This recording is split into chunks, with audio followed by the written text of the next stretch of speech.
여러분 안녕하세요.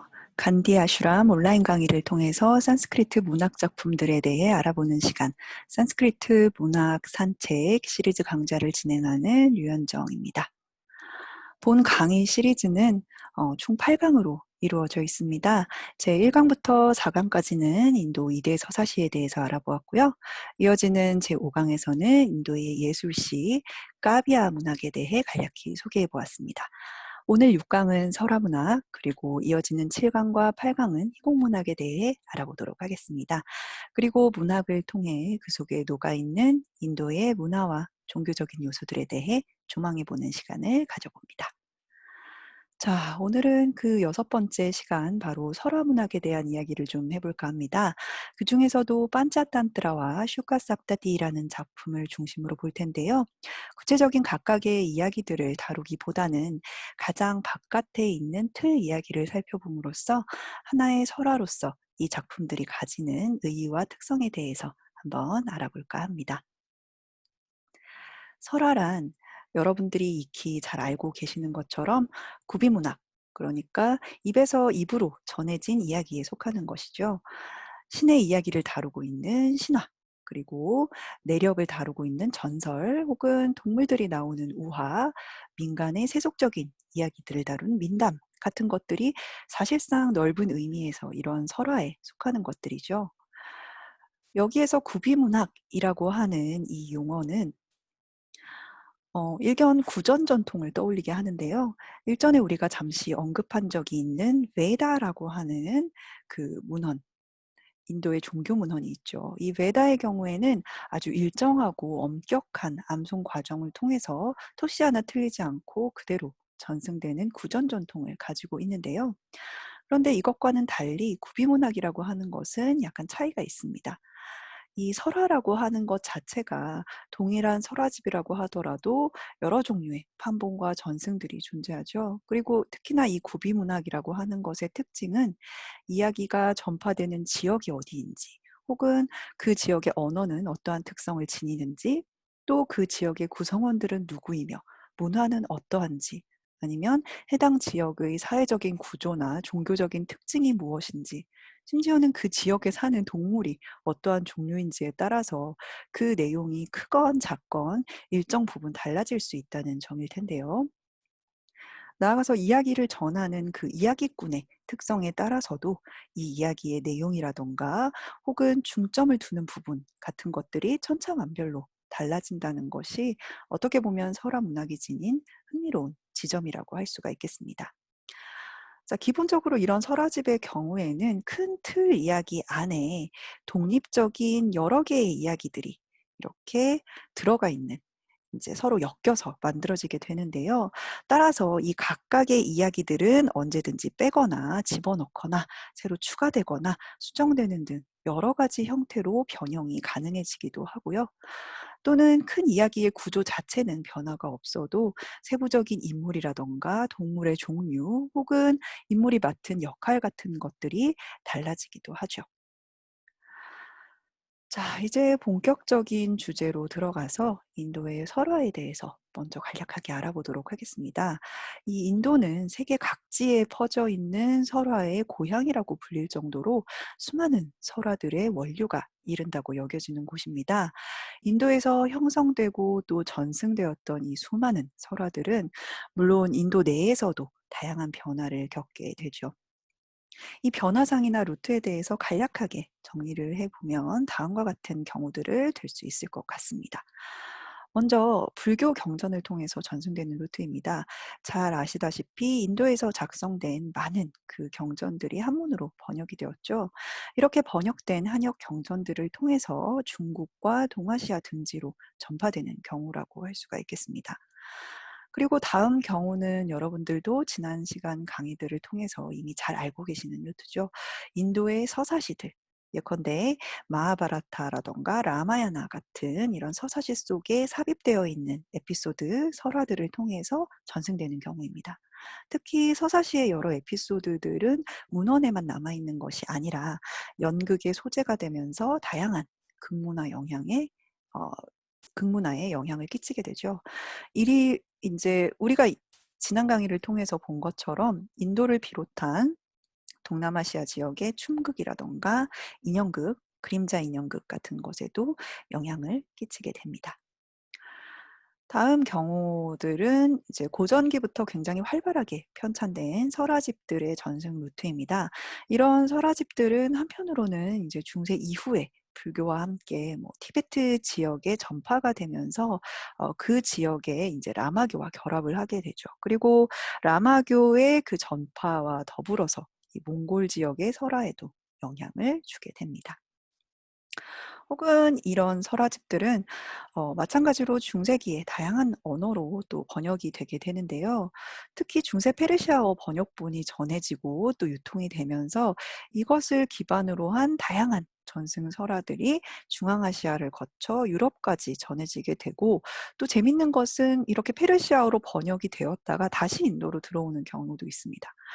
뭐 어쨌거나 이런 방식을 통해서 인도 내에서도 다양한 전승이 형성이 되었고, 인도 바깥으로는 멀리 유럽의 그 민담과 설화까지도 영향을 끼치거나 혹은 설화의 모티프를 형성하게 되는 그러한 과정을 볼 수가 있습니다. 자, 이렇게 다양한 전승 루트를 통해서 인도 설화는 사실상 유라시아 전역에 직간접적으로 전해지게 됩니다. 그렇기 때문에 인도 설화의 전파 역사에 대해서 이해를 한다라고 하는 것은 인도 자체의 문화와 사회 또는 종교를 이해하는 도구가 될 뿐만 아니라 이게 어떠한 방식으로 전승되고 또 변형되었는지에 대해서 알게 됨으로써 다양한 민족 그리고 사회의 문화사에 대해서 이해의 폭을 확대할 수 있는 계기가 된다. 이렇게 얘기를 할 수가 있겠습니다. 자, 이제 인도 설화문학의 유형과 또 작품들에 대해서 한번 알아보도록 할게요. 뭐 선행 연구에 따르면 이 설화의 계열은 대략 5가지 정도로 나눌 수가 있다고 그렇게 알려져가 있습니다. 첫 번째는 우리가 이미 지난 시간 서사시에 대해 알아본 부분과도 일치를 하는데요.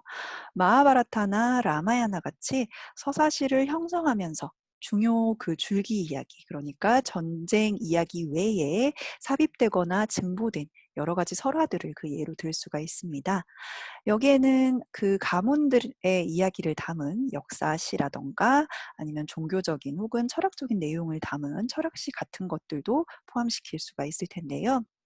마하바라타에 추가되어 있는 이야기의 예를 들면 뭐 하리, 즉 크리슈나와 관련된 전승이나 가계의 역사를 다룬 하리방샤 같은 얘기를 들 수가 있습니다. 방샤라고 하는 것 자체가 일종의 그 전해지는 역사에 관한 이야기, 가계의 계보라는 의미를 가지고 있습니다. 그래서 하리의 계보를 다루고 있다라는 뜻이 될 텐데요. 그래서 요것 말고도 인제 바가바기타라고 하는 그 마하바라타의 그 6권에 해당되는 그 6권 안에 인제 편입되어 있는 독립적인 사실은 이야기를 다루고 있는 거죠. 그리고 날라라는 왕자의 이야기를 다루고 있는 날라 이야기, 즉 날로빠키아나라든가 바라타의 어머니인 샤쿤달라의 이야기를 다루고 있는 샤쿤달로빠키아나, 그러니까 샤쿤달라 이야기 같은 것들도 모두 독립적인 이야기들이 이 서사시 안에 편입된 그러한 경우들입니다. 또 하나 재미있는 것은 이 12왕 이야기라고 불리는 것인데요. 이 12왕 이야기 같은 경우에는 마하바라타에도 등장을 하지만 사실상 불교 전승에서 더 큰 의미를 가지고 있습니다. 이 불교 전승에서 특히 붓다의 전생담을 다루고 있는 이 자타카 문화에서 똑같은 이야기가 등장을 하고 있고, 그 많은 경전에서 사실은 다양한 바리에이션이 있는 이야기이기도 하죠. 한편으로 라마야나 같은 경우에는 특히 라마의 가계를 다루고 있는 이 라구밤샤 같은, 똑같이 아까 하리밤샤처럼 밤샤라고 하는 단어를 쓰고 있죠. 이 라구밤샤라고 하는 이러한 이야기들도 어떻게 보면 독립적인 이야기가 말하자면 서사시 안에 삽입되어 있는 그러한 형태를 취한 설화들이라고 얘기를 할 수가 있겠습니다. 다음으로는 이제 종교적인, 주로 이제 신과 관련된 설화들, 그러니까 신화라고 할 수가 있겠죠. 이런 이야기들은 힌두교의 경우에는 주로 프라나라고 불리는 이 문헌군에서 발견되는 여러 신화들 혹은 영웅담을 대표적으로 들 수 있을 테고요. 자이나교와 불교에서 전해지는 여러 가지 설화집들, 예컨대 불교는 특히 자타카라든가 아바다나라고 하는 이러한 인연담을 다루고 있는 설화집들을 들 수 있습니다. 특히 불교 설화 자타카의 경우에는 다양한 사원이라든가 탑에서 발견되는 부조 혹은 회화에도 굉장히 큰 영향을 끼치기도 했죠. 다음으로는 이 세상살이의 지혜라고 불리는 이 처세술을 주로 다루는 우화문학을 들 수가 있습니다. 오늘 우리가 다루는 판차탄트라가 바로 그 대표적인 예가 될 텐데요. 이 계열의 설화집은 주로 현실을 반영한 우화라든가 혹은 비유담을 주로 이야기하고 있습니다. 그중에서도 동물들이 주인공인 이 우화가 많은 비율을 차지하고 있죠.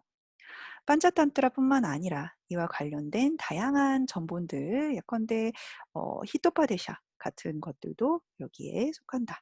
이렇게 얘기를 할 수가 있겠습니다. 다음으로 네 번째 계열은 오락을 목적으로 하는 이야기집들인데요. 이런 설화집들은 그야말로 다양하고 기이한 이야기들을 담고 있습니다. 인도 특유의 그 풍미와 문화적인 특성이 굉장히 많이 반영되어 있는 이야기들인데요.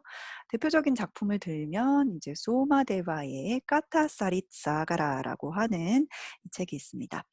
이 까타라고 하는 것은 이야기를 얘기를 하고 사리뜨라고 하는 것은 강의 흐름처럼 무언가가 흘러가는 것을 얘기를 하죠. 그리고 사가라는 바다를 얘기합니다.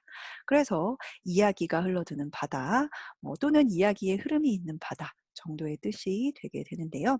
통칭 그냥 줄여서 이야기의 바다라고 불리기도 하죠. 그리고 이 이야기의 바다에서 또 일부를 점하고 있는 설화집이 있습니다. 바로 웨달라 반짜 밈샤티카라고 하는 상당히 긴 이름을 지닌 설화집이 있는데요. 웨달라라고 하는 것은 여기 적혀 있는 것처럼 이 시귀라고 하는 인제 번역어가 존재를 합니다.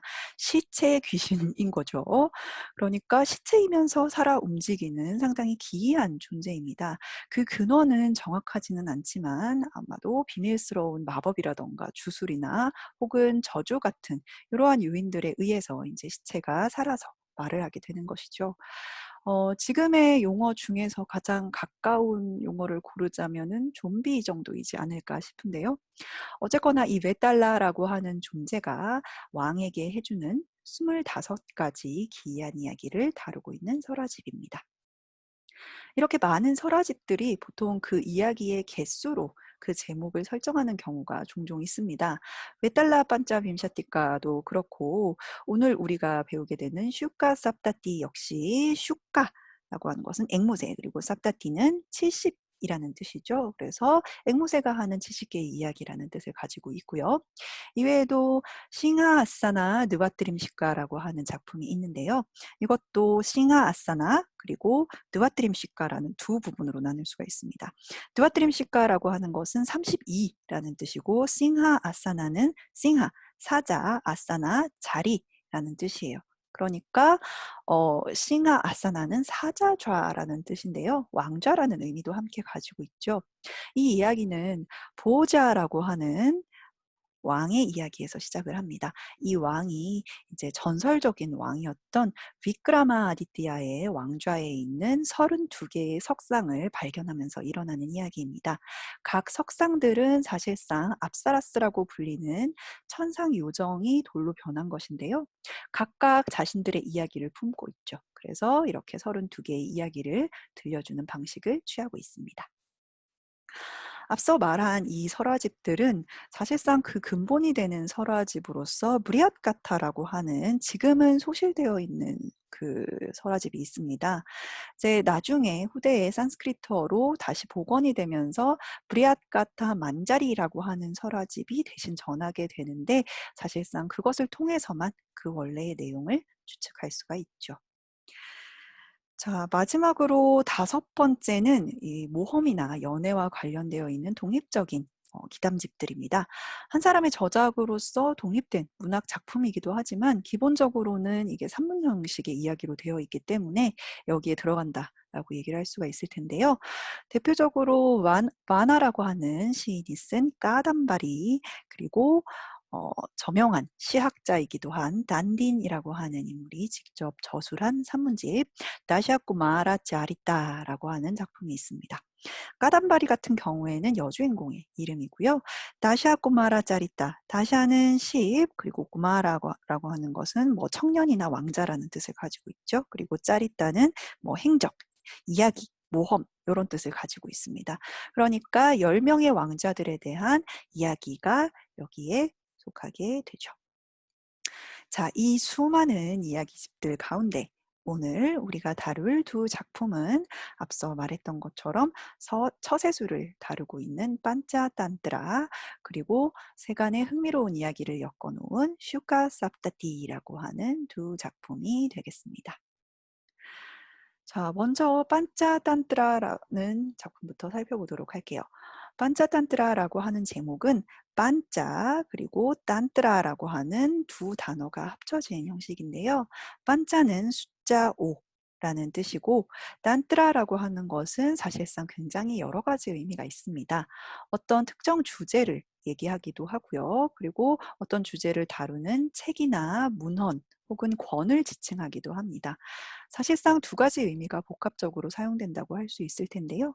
그래서 5가지 주제를 다루는 책 혹은 5권으로 이루어진 이야기 뭐 이런 풀이가 가능하겠습니다.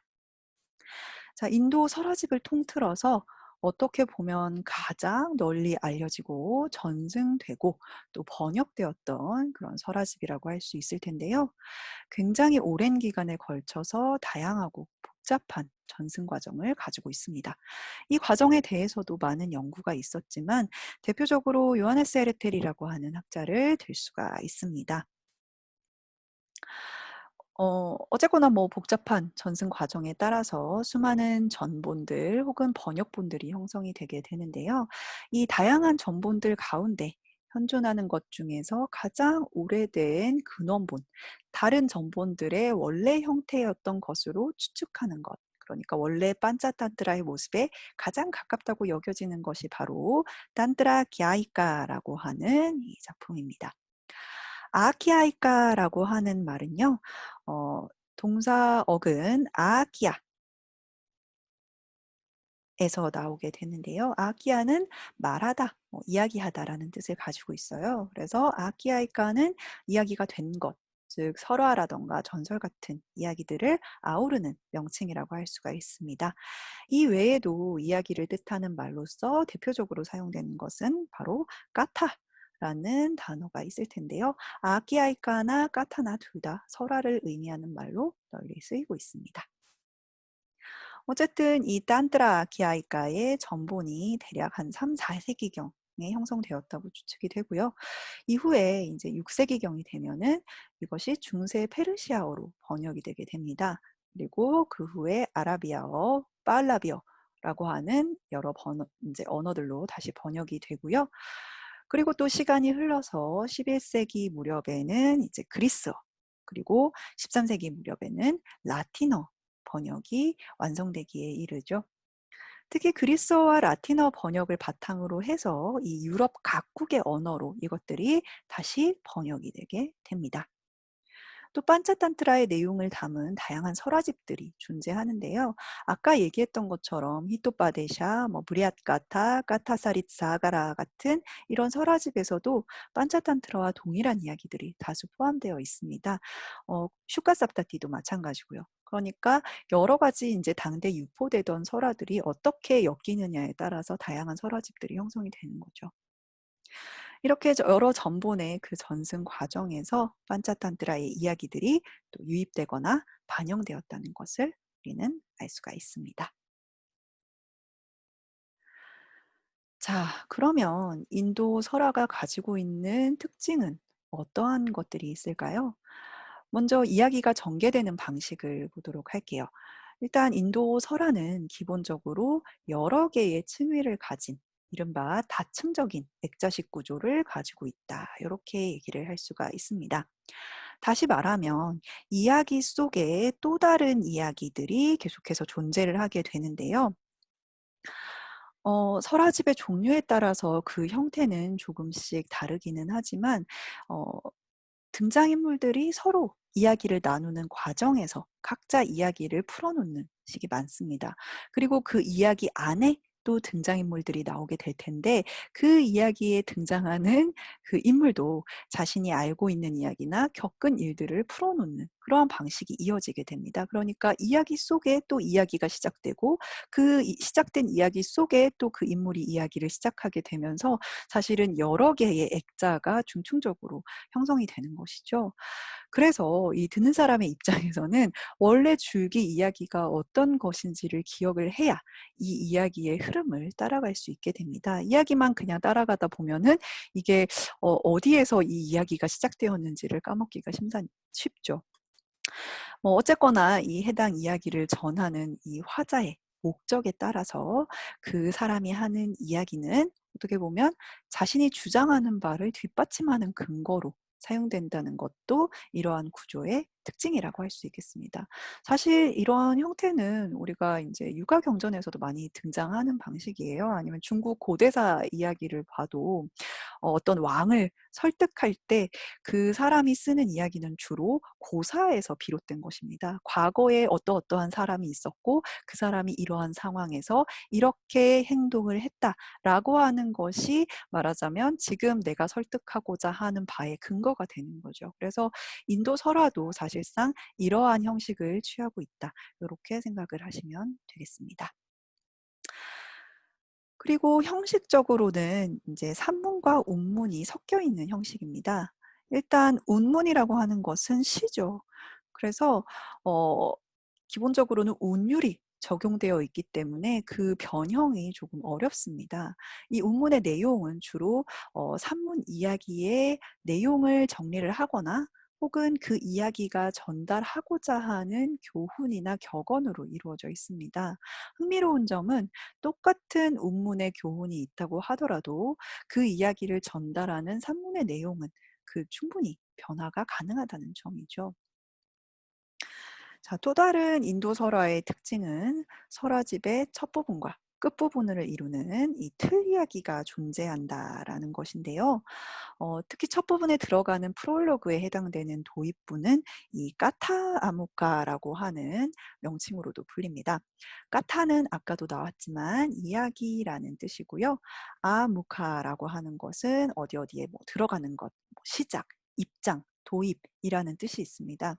그래서 이 도입부는 해당 설화집 속의 다양한 이야기들이 어떻게 엮이게 되었는지 그 연원이라던가 계기에 관해서 언급하고 있기 때문에 굉장히 중요합니다. 어떻게 보면 설화집 전체의 특징을 결정짓는 부분이라고도 할 수 있겠죠. 오늘 강의도 주로 이 틀 이야기를 다룰 예정인데요. 판차탄트라의 경우는 정치론과 처세술, 그리고 슈카삽다티의 경우는 여인의 처세와 정조 혹은 흥미 본위의 남녀 상열지사 이야기들이 포함이 되어 있습니다. 잠시 후에 각각의 틀 이야기가 어떻게 전개되는지를 한번 보시면 그 특징을 좀 더 잘 알 수가 있겠죠. 그리고 이 틀 이야기라고 하는 것도 이 설화집이 같다고 해서 완전히 동일하지는 않습니다. 기본적인 구조는 비슷할 수 있지만 그 전본이 어떤 것이냐에 따라서 혹은 사본이 어떻게 전해지냐에 따라서 그 종류에 따라 틀 이야기의 형태와 내용에도 어느 정도 차이가 존재하게 되죠. 자, 이제 본격적으로 판차탄트라의 도입부 이야기를 한번 보시겠습니다. 대체 이 수많은 이야기들은 왜 엮여서 전해지게 되었는가? 그 시작점은 한 왕의 고민이었습니다. 남인도에 마힐라아로피아라고 하는 곳이 있었는데요. 여기에는 아마라샥디라고 불리는 이름의 왕이 있었습니다. 아마라샥디 왕은 굉장히 현명하고 지식을 배우는데 부지런했고 모든 통치술에 능했기 때문에 나라를 아주 잘 다스리는 현명한 왕이었습니다. 하지만 이 왕에게는 고민이 하나 있었죠. 바로 세 아들 때문이었는데요. 이 세 아들은 단 한 사람도 학문에 관심을 두지 않았습니다. 셋 중 하나라도 관심이 있었으면 이 정도로 고민을 하진 않았을 텐데요. 자, 그래서 모두 우둔하고 아주 배우는 것도 싫어해서 도저히 이 왕은 나라를 안심하고 아들들에게 맡길 수 있는 상황이 아니었던 거죠. 이 때문에 왕의 걱정은 점점 커져만 갔습니다. 결국 아마라샥디 왕은 대신들을 소집해서 자문을 구하게 됩니다. 대체 어떻게 하면 이 왕자들이 학문에 관심을 가지게 하고 나라를 다스릴 수 있는 이 통치술에 대해 배우게 할 수 있겠는가라고 말입니다. 대신들은 왕에게 왕자들의 스승으로 한 사람을 거론하게 되는데요. 바로 높은 학식으로 유명했던 브라만 사제 비슈누 샤르만이라고 하는 인물이었습니다. 나이가 80에 가까웠던 이 나이든 브라만에게 왕자들을 교육시키도록 왕에게 권하게 되었던 것이죠. 대신들의 제안으로 왕은 비슈누 샤르만을 불러들입니다. 왕궁에 온 비슈누 샤르만은 이 이야기를 듣고 내가 왕자들에게 교육을 통해서 세상을 살아가는 데 필요한 지혜를 단 6개월 안에 얻지 못하게 한다면 내 자신의 이름을 버리겠습니다. 그리고 저를 추방하셔도 좋습니다. 라고 맹세를 하게 됩니다. 자, 우리는 서사시를 통해서 익히 알고 있습니다. 어떤 사람이 맹세, 서약, 약속 이러한 것들을 하게 되면은 이것은 그 말이 지니는 어떤 강제력에 가까운 큰 힘을 가지게 되죠. 그래서 이러한 비슈누 샤르만의 이 자신감에 찬 말에 왕과 대신들은 경탄을 하면서 아울러 매우 기뻐하게 됩니다. 이후 비슈누 샤르마는 왕자들에게 나라를 다스리고 세상을 살아가기 위해 필요한 정치술 그리고 처세의 지혜를 배울 수 있도록 여러 동물들이 등장하는 우화들을 5가지 주제로 엮어서 가르치게 되는데요. 여기까지가 바로 판짜탄뜨라의 도입부 이야기가 되겠습니다. 자, 그러니까 중요한 것은 내용은 정치술과 처세, 아주 현실적이고 그다음에 왕자들에게 필요한 전문적인 가르침입니다. 하지만 그 내용을 펼치는 데 나타나는 이야기들은 거의 다 우화의 형식을 띠고 있다는 거죠. 그러니까 이것을 배우는 사람이 지루하지 않게끔 충분히 즐겁게 배울 수 있게끔 하는 방식을 통해서 이 비슈누 샤르만이 왕자들을 가르치기 위해서 만들어낸 책이 바로 판짜탄트라라고 하는 이 설화집이었던 것입니다. 자, 그러면 비슈누 샤르만이 왕자들을 가르치기 위해 제시한 5가지 주제가 무엇이었는지 한번 간략히 보도록 하겠습니다. 각각의 권은 그 권을 대표하는 틀 이야기가 있습니다. 그리고 그 등장인물들이 서로 이야기를 나누게 되는데 그 과정에서 여러 가지 우화들이 부수적으로 등장하게 되는 구조를 가지고 있죠.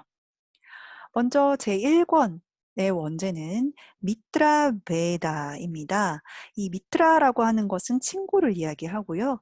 베다라고 하는 것은 뭐 나누다, 자르다라는 뜻을 가지고 있는 비드라고 하는 어근에서 나왔습니다. 그래서 무언가를 갈라놓는 것, 자르는 것, 나누는 것을 의미하죠. 그래서 미트라 베이다라고 하는 것은 친구 관계를 갈라놓는 것을 얘기를 합니다. 그래서 이것이 바로 제1권 혹은 제1탄트라의 주제가 되게 됩니다. 자, 그런데 여기에서 말하는 이 미트라, 친구라고 하는 것은 단순히 이제 우정으로만 엮인 어떤 동등한 관계만을 이야기하는 것이 아닙니다. 오히려 왕으로서 가질 수 있는 여러 가지 우호적인 관계들, 그러니까 정치적인 동맹이라던가 협력 관계까지 아우르는 그러한 범위를 지닌 말이 된다. 이렇게 생각을 하시면 되겠습니다. 아무튼 이 제1권에서는 이 사자가 등장을 하게 되는데요. 삥갈라카라고 하는 이름의 이 짐승들의 왕인 사자가 등장을 하고요. 이 사자와 친구 관계를 맺고 있는 숫소가 등장을 하게 됩니다. 이 삥갈라카 그리고 산지바카라고 불리는 두 이제 동물들이 친구이고요. 그리고 이 사자에게는 2마리의 제칼 대신이 있습니다. 이 제칼 대신은 각각 나마나카 그리고 까라타카라고 하는 이름을 가지고 있는데요. 이 두 대신들 사이에 이루어지는 대화가 거의 이제 중심 소재가 됩니다. 그리고 이 두 제칼은 여러 가지 설화와 우화들을 각자 이야기하면서 이 정치술의 요체는 무엇인지, 그리고 동맹 관계란 어떠한 것인지, 혹은 왕과 대신들의 관계는 어떠한지 등등에 대해 논의를 하는 장면들이 들어 있는데요. 결국 이 두 제칼은 사자와 숫소 사이에 우정을 갈라놓게 되는 그러한 일을 저지르게 되죠. 다음으로 제2 권의 내용은 원제는 일단 미트라 프라압디라고 하는 제목으로 달려 있습니다. 프라압디라고 하는 말은 획득하다, 얻다 이런 뜻을 가지고 있는 프라아프라고 하는 동사 어근에서 나왔습니다.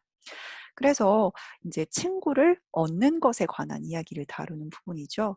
여기에서는 어떻게 하면 이 약자의 입장에서도 서로 동맹 관계를 형성하면서 도움을 줄 수 있는지, 그리고 동맹과 신의를 바탕으로 이 어떤 위험으로부터 어떻게 빠져나올 수 있는지 이런 이야기들을 들려주게 됩니다.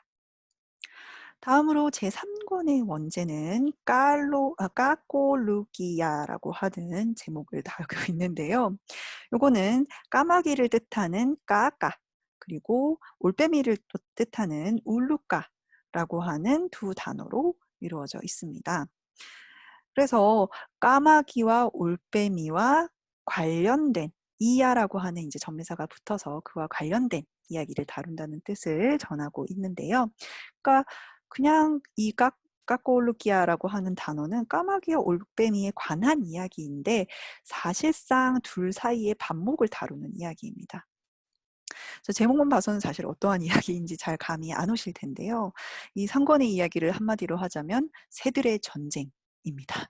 까마귀와 올빼미 무리가 서로 반목하는 상황에서 어떠한 계책과 음모를 통해서 전쟁과 전투가 진행되는지, 또한 어떻게 승리에 이르게 되는지 이러한 것들을 또한 여러 가지 이야기들을 통해서 보여주게 되죠. 다음으로 4권의 원제를 보시면 랍다나샤라고 하는 원제를 달고 있는데요. 랍다라고 하는 것은 이미 얻은 것을 얘기를 합니다. 그리고 나샤라고 하는 것은 파괴되는 것, 사라지는 것을 얘기하죠. 그래서 이미 얻은 것을 잃는 이야기들을 다루는 것이 바로 4권이라고 할 수 있습니다. 자신이 완전히 얻었다라고 생각한 것들을 속아서 잃는 이야기들이 다수 포함되어 있는데요. 여기에는 사실 우리가 잘 알고 익숙한 구토설화 혹은 토끼전이라고 불리는 그 이야기의 모티프가 되는 원숭이 악어 혹은 원숭이 돌고래 이야기가 들어있기도 합니다. 마지막으로 5원의 원제는 아빠릭시타 까리트바입니다. 어근 빠리익시라고 하는 이 뭐랄까 조사하다, 차근차근 무언가를 보다, 관찰하다 이런 뜻을 가지고 있는 단어인데요. 여기에 부정 접두어인 아가 붙었습니다. 그래서 차근차근 헤아리지 않은 것을 뜻하죠. 그리고 까리뜨와라고 하는 것은 그러한 행동을 하는 것을 얘기합니다. 그래서 이 권에서는 상황에 대한 어떤 헤아림이라던가 조사 없이 아주 성급하게 행하는 그 생각 없는 행동에 관한 그런 이야기들을 다루고 있다. 이렇게 생각을 하시면 되겠습니다. 자, 이렇게 해서 판차탄트라의 전체를 관통하는 도입부의 그 까타무카 그리고 각 권의 주제에 대해서 한번 알아봤는데요.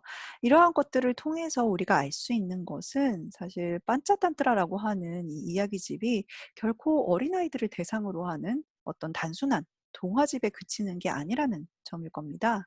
도입부 이야기에서 우리가 봤던 것처럼 이야기를 듣는 대상은 왕자들로 설정이 되어 있습니다. 이 왕자들은 장성에서 장차 나라를 다스려야 하는 지도자들이죠.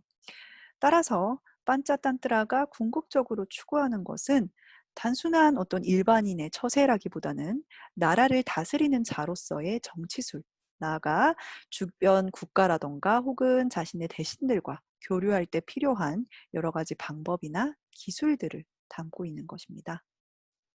그리고 제3권에서 다루는 것처럼 본격적으로 전쟁의 방식이라던가 아니면 과정, 어떤 음모나 혹은 위험에서 벗어날 수 있는 계책 같은 것들을 총체적으로 다루고 있죠. 또 판차탄트라 안에서 언급되는 이 정치술의 일부는 바로 아르타샤스트라라고 불리는 정치 혹은 통치술의 교전에 의거를 하고 있는 것을 보았을 때 이것을 단순히 그냥 세상살이의 어떤 지혜로서만 이해하는 것은 조금은 한계가 있는 예라고 할 수가 있겠죠. 그리고 첫째 권에서 제3 권에 이르기까지의 내용이 주로 본격적인 정치술의 영역을 다루고 있다고 한다면 이후 4 권에서 5 권까지의 내용은 좀 더 넓은 의미에서의 그 처세의 영역에 집중되어 있는 것도 어떻게 보면 재미있는 구성이라고 할 수가 있겠습니다.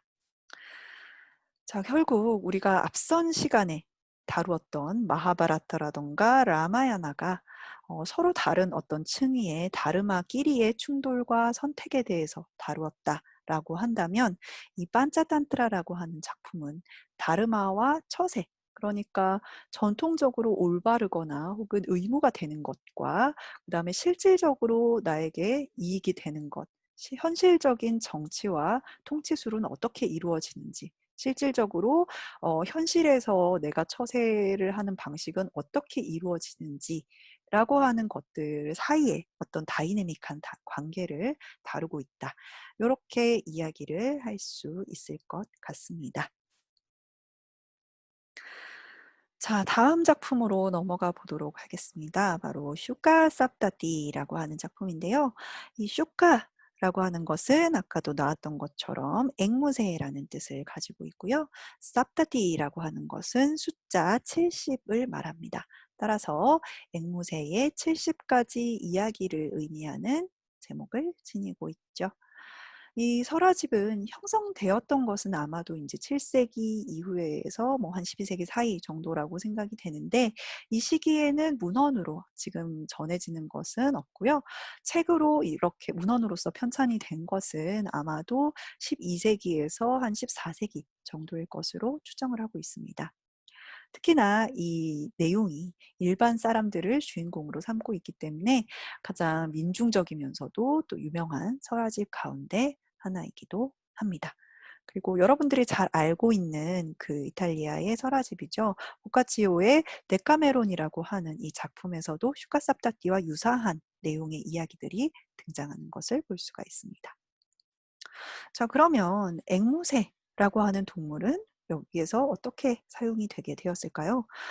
사실 여러분들도 충분히 추측하실 수 있는 것처럼 앵무새가 가지고 있는 가장 큰 특징은 바로 인간의 말을 흉내내는 능력입니다.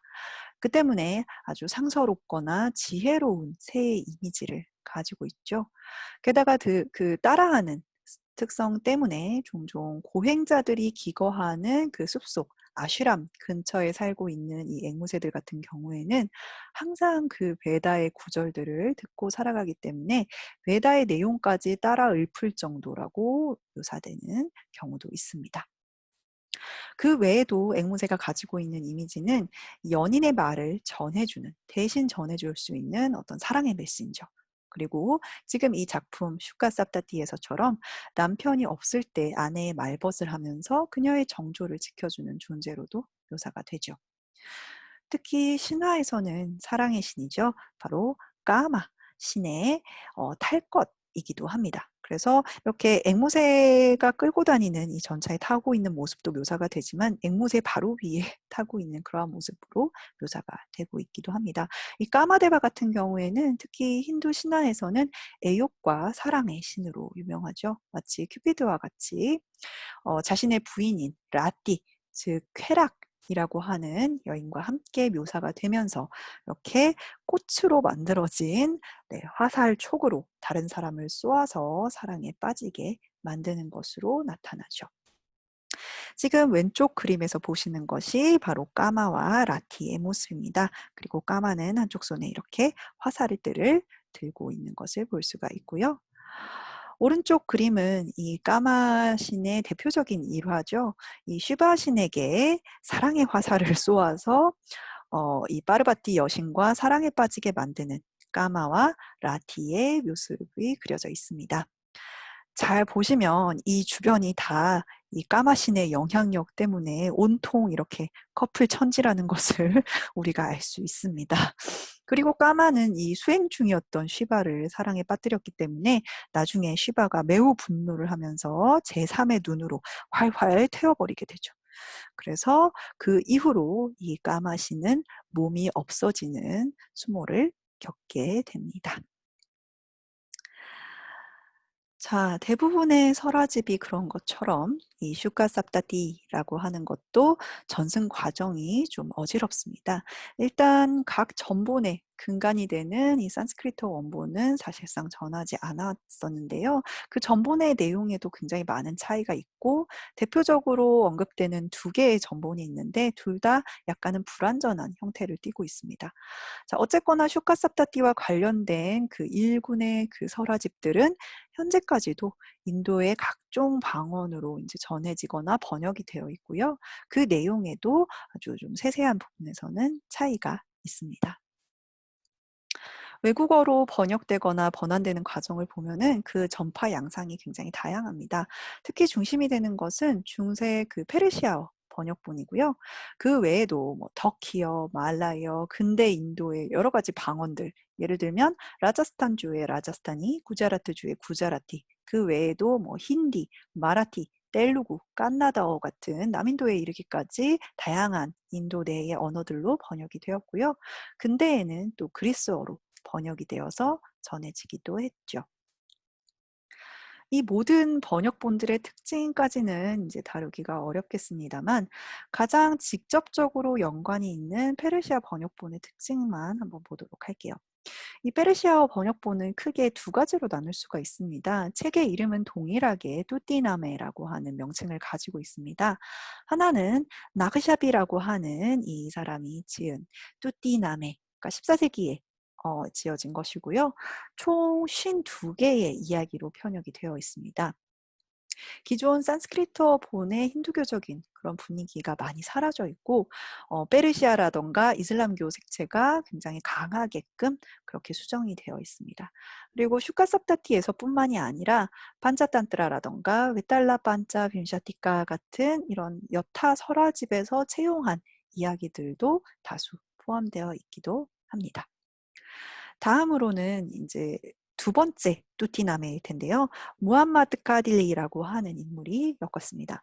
이 설화집의 경우에는 이야기 수가 더 줄어들게 되어서 35 개의 이야기로 엮여져 있고요. 마찬가지로 이슬람교적인 특색이 더 강하게 나타나 있습니다. 자, 오늘 강의에서는 원래 슈가 삽다티, 산스크리트어로 작성된 슈가 삽다티와 그다음에 이 두 개의 페르시아본 뚜티나메의 틀 이야기가 어떻게 다른지를 보면서 설화 전승의 유연성이 어떻게 드러나는지를 중점적으로 보도록 하겠습니다. 자, 먼저 슈가 삽다티의 틀 이야기를 한번 보실게요. 방가라고 하는 나라의 상인이 있었습니다. 바로 하라다따라고 하는 인물이었는데요. 이 하라다따 같은 경우에는 스라의 자식이 없었습니다. 그래서 이 인물은 쉬바신 또는 가네샤 신에게 기도를 해서 아주 어렵게 아들 마다나세이나라고 하는 아이를 얻게 되었죠. 시간이 흘러서 마다나세이나는 프라바바티라고 하는 여인과 결혼을 하게 되는데요. 마다나 세나는 이 신혼생활의 애욕에 빠져서 할 일을 멀리하고 점점 게을러지게 됩니다. 사랑하는 부인과 더 오래 붙어 있고 싶었던 거죠. 사실 이와 굉장히 유사한 모티프를 여러분 들어본 적이 있으실 겁니다. 인도 이야기에 굉장히 자주 등장하는 어떤 이야기 구조이기도 한데요. 지난 시간에 우리가 봤던 메가두타라고 하는 까비아의 도입부 이야기 역시 굉장히 비슷하게 흘러가는 양상을 보였죠. 자, 어쨌거나 이런 아들을 걱정하면서 하라다따는 아들과 며느리가 자신들의 의무를 게을리하지 않도록 하기 위해서 친구의 도움을 받아서 앵무새와 샤리까새, 그러니까 구간조의 일종인데 이 앵무새와 샤리까를 아들 내외의 곁에 두게 됩니다.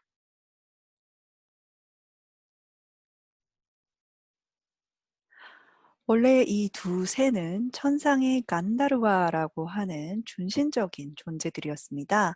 이 간다르와는요, 오른쪽 그림에서 나타나는 것처럼 하늘을 날아다니면서 신들을 보좌하고 뭐 악기를 연주한다든가 춤을 춘다든가 하는 이런 다양한 역할을 하는 존재들이었는데요. 이 간다르바라고 하는 단어가 한역이 되면서 건달파 혹은 건달바로 전해지게 되고 우리가 보통 한량이라는 어떤 의미로 쓰는 건달이라는 단어의 어원으로 추정되는 단어이기도 하죠. 자, 어쨌거나 간다르바였던 이들은 자신들이 천상에서 저지른 죄로 인해서 새의 모습으로 지상의 인간계에 살게 되었던 것이었습니다. 그러니까 그저 단순한 앵무새가 아닌 것이죠. 결국 마다나 세나는 아버지를 대신해서 장사 업무를 위해 먼 여행길에 오르게 되었는데요. 너무나도 사랑하는 아내의 곁에 바로 이 두 마리의 새를 남겨두게 됩니다. 자, 이렇게 홀로 남게 된 부인 프라바바티는 아주 외로움에 사무쳐서 몸부림을 치게 됩니다. 어느 날 그녀의 모습을 본 왕자가 있었으니 바로 비나야 간다르바라고 하는 인물이었습니다. 이 왕자는 그녀를 유혹하기 위해서 계속해서 하인들을 이 집으로 보내게 되죠. 외로움에 지쳐서 젊음을 허비하고 싶지 않았던 여인 브라바바티는 결국 이에 응하기로 결심을 합니다. 그리고 왕자와의 미래를 위해서 잔뜩 치장하고 나가려고 하는데요. 이 모습을 본 앵무새 내외가 그녀를 말리게 됩니다. 우여곡절 끝에 이 샤리카 새는 날아가 버리고 앵무새만이 홀로 남아서 브라바바티에게 이렇게 운을 띄우게 되죠. 주인님, 젊음을 즐기는 일은 누구에게나 가능한 일이고 절대 죄가 아니죠. 하지만 가나 샬린이라고 하는 이 여인만큼 영리하게 행동을 할 수 있어야 바람을 피우고도 여러 가지 공경에서 벗어날 수 있는 그러한 방법을 알 수 있답니다. 라고 말이죠. 이 이야기를 들은 프라바바티는 그 이야기에 관심을 보이게 되는데요. 앵무새는 불륜을 저지른 여인 가나 샬리니가 교묘하게 그 위기에서 벗어나 집으로 돌아가게 된 그 내력을 이야기하기 시작합니다. 그리고 불륜을 저지르려는 남자와 자신의 남편이 딱 마주친 삼자대면 상황에서 이야기가 정점에 다다르게 되는데요. 앵무새는 그때 이야기를 중지하고 브라바바티에게 이렇게 묻습니다. 주인님, 당신이라면 지금 이 어려운 상황에서 어떻게 행동하시겠습니까? 자, 이 질문에 브라바바티는 문 밖을 나서지 못한 채 동이 터올 때까지 이에 대해서 고민을 하게 됩니다. 그리고 아침이 되어서야 앵무새는 자신의 이야기를 마치면서 해답을 가르쳐 주게 되죠. 이렇게 해서 그녀가 밤사이 밖으로 나가는 것을 막을 수 있게 됩니다. 이런 이야기 방식은 사실 우리가 굉장히 익숙한 형식이죠. 바로 천일야화에서 볼 수 있는 형식입니다.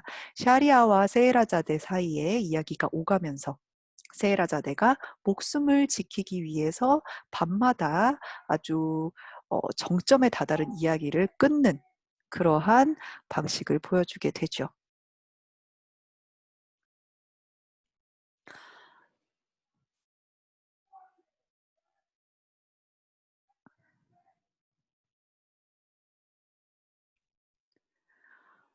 어쨌거나 이 방법이 이후 69일간 계속되고요.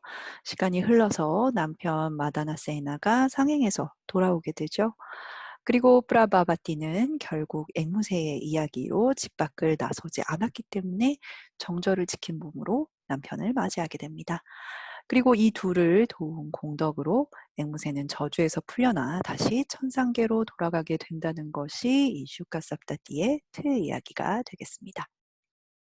이렇게 이 슈카삽다띠라고 하는 것은 판차탄트라와는 전혀 다른 내용들을 담고 있습니다.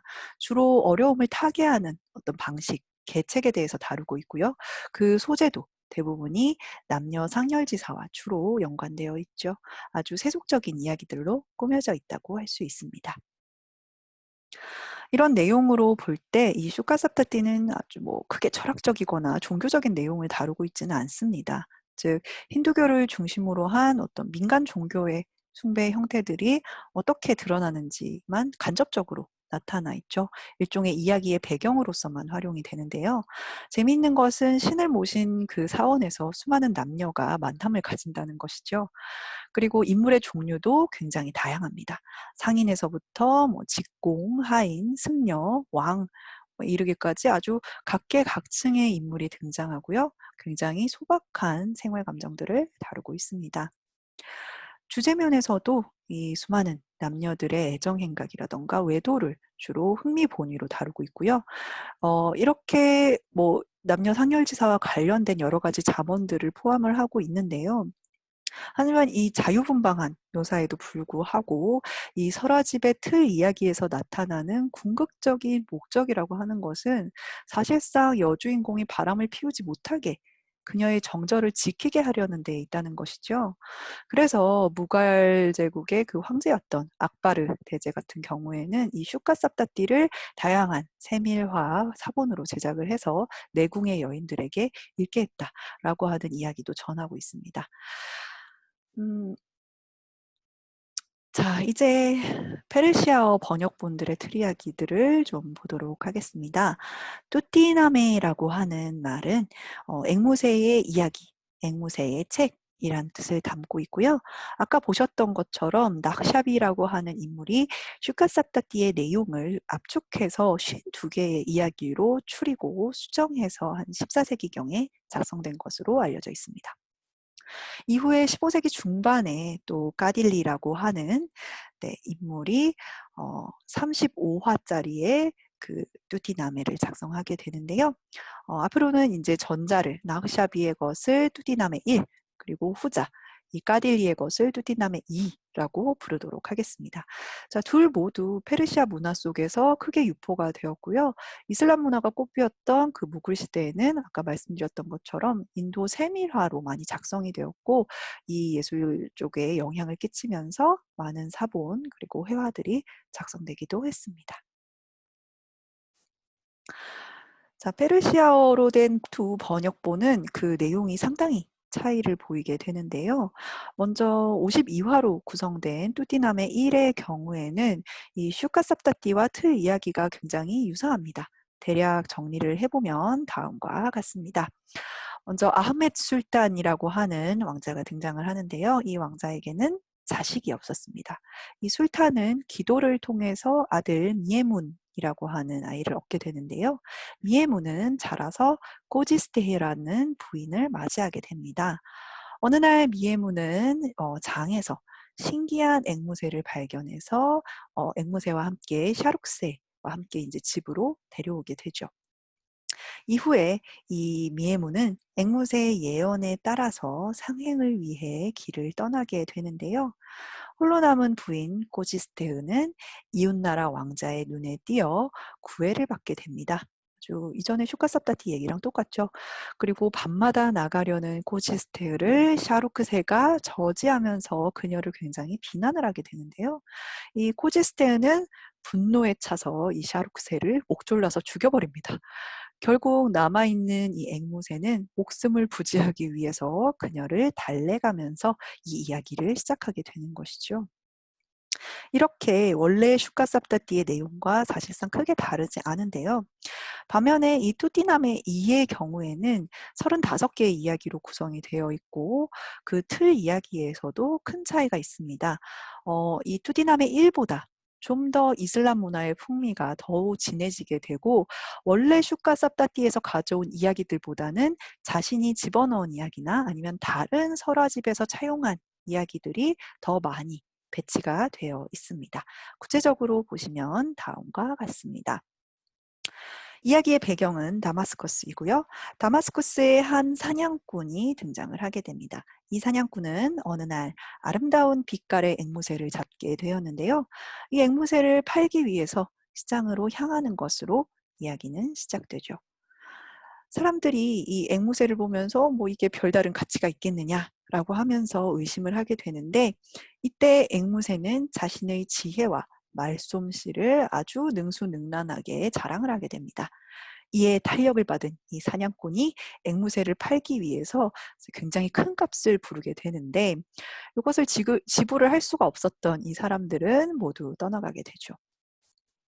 자, 한편 이 다마스쿠스를 다스리던 코바트라는 이름의 황제가 있었습니다. 이 황제는 이 희귀한 앵무새에 대한 소식을 듣게 되는데요.